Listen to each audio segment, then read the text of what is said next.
2 Samuel pasalnya yang pertama. Setelah Saul mati, dan ketika Daud kembali sesudah memukul kalah orang Amalek dan tinggal 2 hari di Siklag, maka datanglah pada hari ketiga seorang dari tentara, dari pihak Saul, dengan pakaian terkoyak-koyak dan tanah di atas kepala.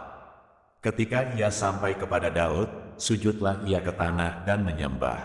Bertanyalah Daud kepadanya, "Dari manakah engkau?" Jawabnya kepadanya, "Aku lolos dari tentara Israel." Bertanyalah pula Daud kepadanya, "Apakah yang terjadi? Coba ceritakan kepadaku." Jawabnya, "Rakyat telah melarikan diri dari pertempuran. Bukan saja banyak dari rakyat yang gugur dan mati, tetapi Saul dan Yonatan, anaknya, juga sudah mati." Lalu Daud berkata kepada orang muda yang membawa kabar kepadanya itu, "Bagaimana kau ketahui bahwa Saul dan Yonatan, anaknya, sudah mati?" Orang muda yang membawa kabar kepadanya itu berkata, "Kebetulan aku ada di pegunungan Gilboa." Maka tampaklah Saul bertelekan pada tombaknya, sedang kereta-kereta dan orang-orang berkuda mengejarnya. Ketika menoleh ke belakang, ia melihat aku, lalu memanggil aku, dan aku berkata, "Ya Tuanku." Ia bertanya kepadaku, "Siapakah engkau?" Jawabku kepadanya, "Aku seorang Amalek." Lalu katanya kepadaku, "Datanglah kemari dan bunuhlah aku, sebab kekejangan telah menyerang aku, tetapi aku masih bernyawa." Aku datang ke dekatnya dan membunuh dia, sebab aku tahu ia tidak dapat hidup terus setelah jatuh. Aku mengambil jejamang yang ada di kepalanya, dan gelang yang ada pada lengannya, dan inilah dia kubawa kepada tuanku. Lalu Daud memegang pakaiannya dan mengoyakkannya, dan semua orang yang bersama-sama dengan dia berbuat demikian juga. Dan mereka meratap, menangis dan berpuasa sampai matahari terbenam karena Saul, karena Yonatan, anaknya, karena umat Tuhan dan karena kaum Israel, sebab mereka telah gugur oleh pedang. Kemudian bertanyalah Daud kepada orang muda yang membawa kabar itu kepadanya, "Asalmu dari mana?" Jawabnya, "Aku ini anak perantau, orang Amalek." Kemudian berkatalah Daud kepadanya, "Bagaimana? Tidakkah engkau segan mengangkat tanganmu memusnahkan orang yang diurapi Tuhan?" Lalu Daud memanggil salah seorang dari anak buahnya dan berkata, "Kemari, paranglah dia." Orang itu memarangnya sehingga mati. Dan Daud berkata kepadanya, "Kau tanggung sendiri darahmu, sebab mulutmu lah yang menjadi saksi menentang engkau, karena berkata, 'Aku telah membunuh orang yang diurapi Tuhan.'" Daud menyanyikan nyanyian ratapan ini karena Saul dan Yonatan, anaknya, dan ia memberi perintah untuk mengajarkan nyanyian ini kepada Bani Yehuda. Itu ada tertulis dalam kitab orang jujur. "Kepermayanmu, hai Israel, mati terbunuh di bukit-bukitmu. Betapa gugur para pahlawan, janganlah kabarkan itu di Gad, janganlah beritakan itu di lorong-lorong Askelon, supaya jangan bersukacita anak-anak perempuan orang Filistin, supaya jangan beria-ria anak-anak perempuan orang-orang yang tidak bersunat. Hai gunung-gunung di Gilboa, jangan ada embun, jangan ada hujan di atas kamu, hai padang-padang pembawa kematian. Sebab di sanalah perisai para pahlawan dilumuri, perisai Saul yang tidak diurapi dengan minyak. Tanpa darah orang-orang yang mati terbunuh, dan tanpa lemak para pahlawan panah Yonatan tidak pernah berpaling pulang, dan pedang Saul tidak kembali dengan hampa. Saul dan Yonatan, orang-orang yang dicintai dan yang ramah, dalam hidup dan matinya tidak terpisah. Mereka lebih cepat dari burung Raja Wali, mereka lebih kuat dari singa. Hai anak-anak perempuan Israel, menangislah karena Saul, yang mendandani kamu dengan pakaian mewah dari kain kirmizi, yang menyematkan perhiasan emas pada pakaianmu. Betapa gugur para pahlawan di tengah-tengah pertempuran. Yonatan mati terbunuh di bukit-bukitmu. Merasa susah aku karena engkau, saudaraku Yonatan. Engkau sangat ramah kepadaku. Bagiku cintamu lebih ajaib daripada cinta perempuan. Betapa gugur para pahlawan dan musnah senjata-senjata perang." 2 Samuel pasalnya yang kedua. Kemudian bertanyalah Daud kepada Tuhan. Katanya, "Apakah aku harus pergi ke salah satu kota di Yehuda?" Firman Tuhan kepadanya, "Pergilah." Lalu kata Daud, "Kemana aku pergi?" Firman-Nya, "Ke Hebron." Lalu pergilah Daud ke sana dengan kedua istrinya, Ahinoam, perempuan Yizriel, dan Abigail, bekas istri Nabal, orang Karmel itu. Juga Daud membawa serta orang-orangnya yang mengiringinya masing-masing dengan rumah tangganya, dan menetaplah mereka di kota-kota Hebron. Kemudian datanglah orang-orang Yehuda, lalu mengurapi Daud di sana menjadi raja atas kaum Yehuda. Ketika kepada Daud diberitahukan bahwa orang-orang Yabes Gilead menguburkan Saul, maka Daud mengirim orang kepada orang-orang Yabes Gilead dengan pesan, "Diberkatilah kamu oleh Tuhan, karena kamu telah menunjukkan kasih-Mu kepada Tuanmu, Saul, dengan menguburkannya. Oleh sebab itu, Tuhan kiranya menunjukkan kasih dan setia-Nya kepadamu. Aku pun akan berbuat kebaikan yang sama kepadamu, karena kamu telah melakukan hal yang demikian. Kuatkanlah hatimu sekarang dan jadilah orang-orang yang gagah perkasa, sekalipun tuanmu Saul sudah mati, dan aku telah diurapi oleh kaum Yehuda menjadi raja atas mereka." Abner bin Ner, panglima Saul, telah mengambil Isboset, anak Saul, dan membawanya ke Mahanaim, serta menjadikannya raja atas Gilead, atas orang Asyuri, atas Yizril, atas Efraim dan atas Benyamin, bahkan atas seluruh Israel. Isboset bin Saul berumur 40 tahun pada waktu ia menjadi raja atas Israel dan ia memerintah 2 tahun lamanya. Hanyalah kaum Yehuda yang mengikuti Daud. Dan lamanya Daud memerintah di Hebron atas kaum Yehuda adalah 7 tahun dan 6 bulan. Lalu Abner bin Ner dengan anak buah Isboset bin Saul bergerak maju dari Mahanaim ke Gibeon. Juga Yoab, anak Zeruya, dan anak buah Daud bergerak maju. Mereka saling bertemu di telaga Gibeon, lalu tinggal di sana, pihak yang satu di tepi telaga sebelah sini, dan pihak yang lain di tepi telaga sebelah sana. Berkatalah Abner kepada Yoab, "Biarlah orang-orang muda tampil dan mengadakan pertandingan di depan kita." Jawab Yoab, "Baik." Lalu tampillah mereka dan berjalan lewat dengan dihitung 12 orang dari suku Benyamin, dari Isboset, anak Saul, dan 12 orang dari anak buah Daud. Kemudian mereka masing-masing menangkap kepala lawannya dan menikamkan pedangnya ke lambung lawannya, sehingga rebahlah mereka bersama-sama. Sebab itu tempat itu disebutkan orang Helkat Hasurim, letaknya dekat Gibeon. Pada hari itu pertempuran sangat hebat, dan Abner serta orang-orang Israel terpukul kalah oleh anak buah Daud. Ketiga anak laki-laki Zeruya, yakni Yoab, Abisai dan Asael ada di sana. Asael cepat larinya seperti kijang di padang. Asael mengejar Abner dan tidak menyimpang ke kanan atau ke kiri dalam membuntutinya. Lalu Abner berpaling ke belakang dan bertanya, "Engkaukah itu Asael?" Jawabnya, "Ya, aku." Kemudian berkatalah Abner kepadanya, "Menyimpanglah ke kiri atau ke kanan. Tangkaplah salah seorang dari orang-orang muda itu dan ambillah senjatanya." Tetapi Asael tidak mau berhenti membuntuti Abner. Berkatalah sekali lagi Abner kepada Asael, "Berhentilah membuntuti aku. Apa aku harus memukul engkau sampai jatuh? Bagaimana aku dapat memandang muka Yoab, abangmu itu?"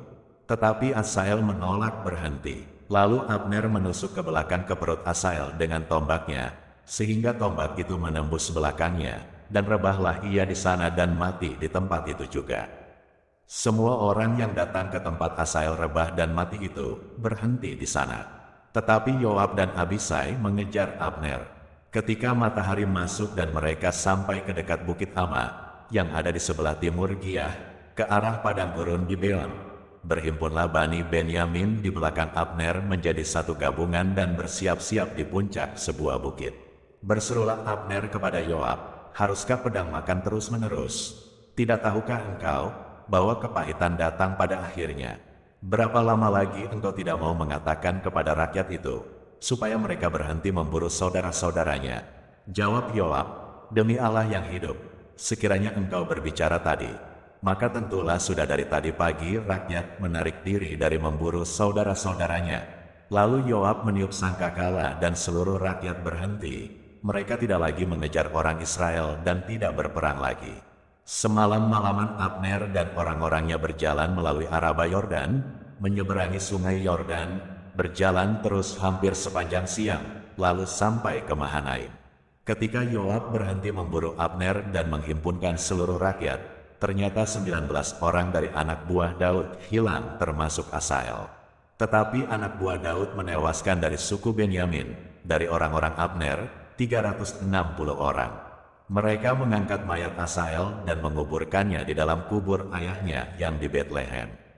Kemudian berjalanlah Yoab dan orang-orangnya semalam-malaman itu dan sampai ke Hebron, ketika hari sudah terang. 2 Samuel pasalnya yang ketiga. Peperangan antara keluarga Saul dan keluarga Daud berlarut-larut. Daud kian lama kian kuat, sedang keluarga Saul kian lama kian lemah. Di Hebron lahirlah bagi Daud anak-anak lelaki. Anak sulungnya ialah Amnon, dari Ahinoam, perempuan Yizril. Anaknya yang kedua ialah Kileab, dari Abigail, bekas istri Nabal, orang Karmel. Yang ketiga ialah Absalom, anak dari Maaka, anak perempuan Talmai Raja Gesur. Yang keempat ialah Adonia, anak dari Hagit. Yang kelima ialah Sefaka, anak Abital. Dan yang keenam ialah Yitrim, dari Egla, istri Daud. Semuanya ini dilahirkan bagi Daud di Hebron. Selama ada peperangan antara keluarga Saul dan keluarga Daud, maka Abner makin mendapat pengaruh di antara keluarga Saul.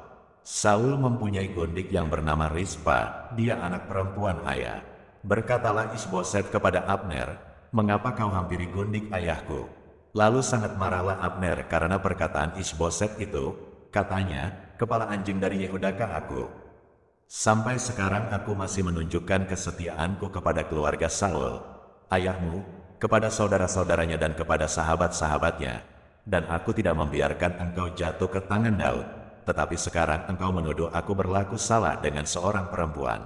Kiranya Allah menghukum Abner, bahkan lebih lagi daripada itu, jika tidak kulakukan kepada Daud seperti yang dijanjikan Tuhan dengan bersumpah kepadanya, yakni memindahkan kerajaan dari keluarga Saul dan mendirikan tahta kerajaan Daud atas Israel dan atas Yehuda, dari dan sampai Bersyeba."